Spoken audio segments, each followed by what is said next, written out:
साहेब, उद्या केंद्रीय मंत्री अमित शहा कोल्हापूर दौऱ्यावरती येत आहे. कशी तयारी झाली आहे? 3.5 शक्तिपीठापैकी एक असणारं कोल्हापूरचं आई अंबाबाई महालक्ष्मीचं शक्तिपीठ गेल्या अनेक वर्ष विकासाच्या प्रतीक्षेत होतं.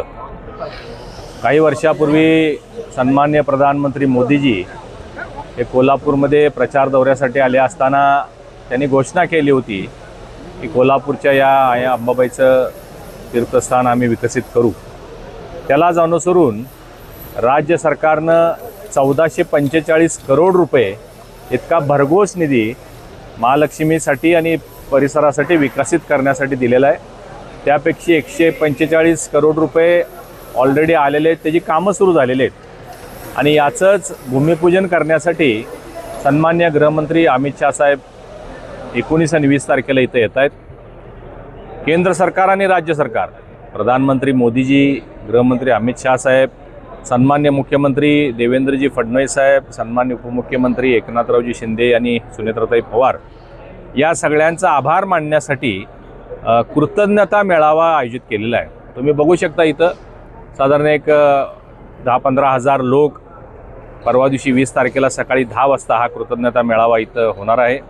खरं पाहता कोल्हापूरकर आपण खूप भाग्यवान आहोत की प्रधानमंत्री मोदीजींच्या संकल्पनेतून ज्या पद्धतीनं उज्जैनचं महाकाल मंदिर विकसित झालं, ज्या पद्धतीनं वाराणसीचं झालं, केदारनाथ, बद्रीनाथ, अनेक तीर्थस्थळं देशभरातली विकसित झाली. कोल्हापूरच्या तीर्थक्षेत्रासाठी सुद्धा अनेक वेळा आमचे जे विरोधी लोक होते सत्तेत असताना त्यांनी अनेक वेळा घोषणा केल्या, परंतु प्रत्यक्षात काही होऊ शकलं नाही. आणि आता आपल्या राज्य सरकारनं, महायुतीच्या सरकारनं, केंद्र सरकारच्या सरकारनं इथं हा एवढा मोठा निधी दिलेला आहे. कोल्हापूरमध्ये तुम्ही बघताय प्रतिदिन लाखो भाविक, लाखो श्रद्धाळू दर्शनासाठी महालक्ष्मीचे येत आहेत.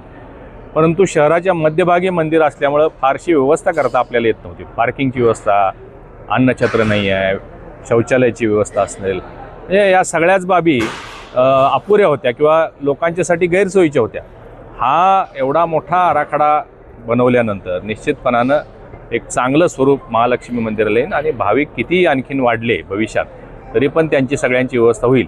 आणि म्हणून मी कोल्हापूर जिल्ह्यातील किंवा महाराष्ट्राचं आराध्य दैवत असणाऱ्या आपल्या महालक्ष्मीचे जेवढे काही भक्त असतील त्यांना सगळ्यांना आवाहन करीन की आपण सगळ्यांनी या कृतज्ञ सोहळ्याला सहभागी व्हावं आणि केंद्र सरकार, राज्य सरकारचे सर्व नेत्यांचं महायुती ज्या पद्धतीनं आम्ही आभार व्यक्त करणार आहे, आपणही या आभार मेळाव्यासाठी उपस्थित राहावं असं मी आवाहन करतो.